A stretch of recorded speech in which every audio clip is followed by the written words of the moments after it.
और इस बीच एक और डेवलपमेंट यह है कि एनआईए ने गिरफ्तार आरोपी आमिर राशिद अली को पटियाला हाउस कोर्ट में पेश किया। आरोपी की तरफ से वकील स्मृति चतुर्वेदी पेश हुई। क्राइम एडिटर अली शरर ने आमिर की वकील से स्मृति चतुर्वेदी से बातचीत की। देखिए कैसे वो अपना पक्ष रख रही हैं, कैसे आमिर को इस पूरे दिल्ली ब्लास्ट से वो अलग कर रही हैं। लाल किला ब्लास्ट में गिरफ्तार हुए एनआईए द्वारा आमिर को आज पटियाला हाउस कोर्ट में पेश किया गया। ज़्यादा बात करें, हमारे साथ स्मृति चतुर्वेदी मैम हैं जो अधिवक्ता, उनसे बात करके जानेंगे आज क्या कुछ दलीलें मैम रखी गई कोर्ट में। आज कोर्ट में दिल्ली ब्लास्ट में इन्वॉल्व जो व्हीकल था उसका रजिस्टर्ड ओनर आमिर को पेश किया गया। He was the fresh arrest, तो मैंने उसको रिप्रेजेंट किया because I am the remand advocate in that court. NIA ने उसकी 10 दिन की रिमांड मांगी है because they want to reveal some truth, और उनको इन्वेस्टिगेशन करनी है ताकि पता चल सके इसमें और कौन से साजिशकर्ता शामिल है। क्या एनआईए ने 10 दिन की रिमांड लगाई थी मैम? 10 दिन की ही मांगी थी सर। अच्छा, क्या उस वक्त जब आप दलील चल रही थी कोर्ट में, क्या उसके चेहरे पे कुछ शिकन थी? कुछ ऐसा लग रहा था कि उससे कोई गलती हुई है? नहीं, उसके चेहरे पे कोई शिकन नहीं थी। उस कहीं से भी ये हाव भाव नज़र नहीं आया कि उसने कोई गलती की है। कोई डर भी नहीं मुझे उसके फेस पर नज़र आया। वो बहुत काम खड़ा हुआ था। आपको क्या लगता है जिस तरह की दलील लग रही थी 10 दिन की रिमांड में बहुत कुछ ऐसा निकल के आएगा जिससे कि बड़े खुलासे हो सकते हैं? पॉसिबल है। 10 दिन की इस रिमांड में काफ़ी चीज़ें हैं जो सामने आ सकती हैं।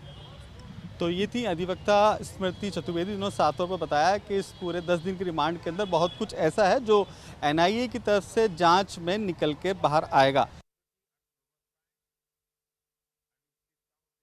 दिल्ली लाल किला ब्लास्ट मामले में एनआईए ने आमिर राशिद अली को गिरफ्तार किया था। ये वो आमिर है जिसके नाम पर कार R20 थी जो ब्लास्ट हुई है।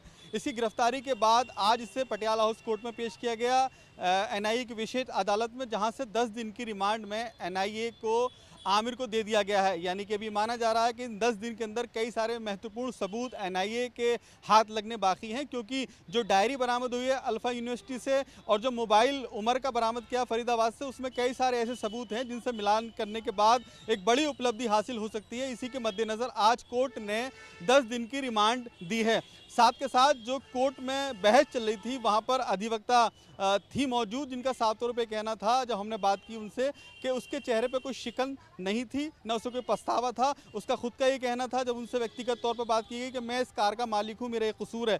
लेकिन जिस तरह से कोई पछतावा होता है, डर होता है, उसके चेहरे पर बिल्कुल नहीं था। यानी कि साफ जाहिर है कि एक लंबी प्लानिंग करने के बाद ही इस पूरी घटना को अंजाम दिया गया था। 2900 किलो विस्फोटक से भी सीधा ताल्लुक इस पूरी घटना का है, क्योंकि जो लाल किला ब्लास्ट हुई थी, अब ऐसे बहुत सारे सबूत एनआईए को इकट्ठे करने होंगे जिसके आधार पर एक बड़ी चेन गिरफ्तार हो सकती है।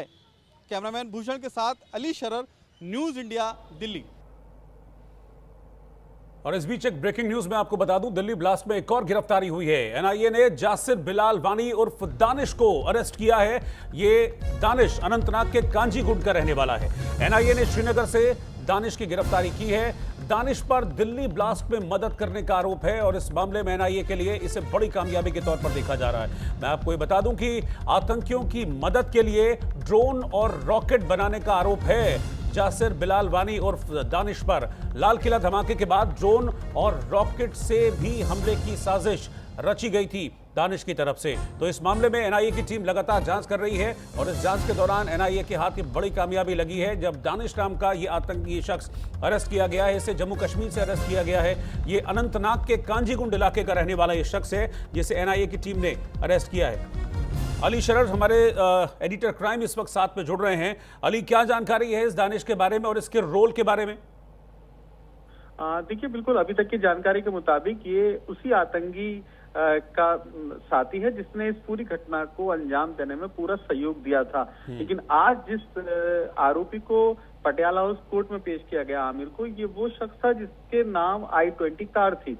लेकिन जो डायरी बरामद हुई थी डॉक्टर मुजम्मिल के यहाँ से, उसके आधार पर तार जुड़ रहे थे और जब इसको श्रीनगर से गिरफ्तार किया गया है तो इसके पास से महत्वपूर्ण सबूत एनआईए के हाथ लगे और साफ जाहिर हो गया है कि आने वाली 6 दिसंबर को बड़ी घटना को अंजाम देने के इरादे में थे ये आतंकी।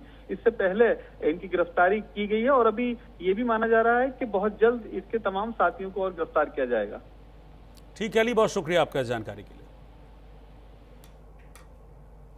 तो दिल्ली ब्लास्ट में लगातार कुछ न कुछ नया डेवलपमेंट सामने आ रहा है और जांच अब एक नए मोड़ पर पहुंचती हुई दिख रही है। पाकिस्तान के बाद बांग्लादेश का कनेक्शन भी इस मामले में सामने आया।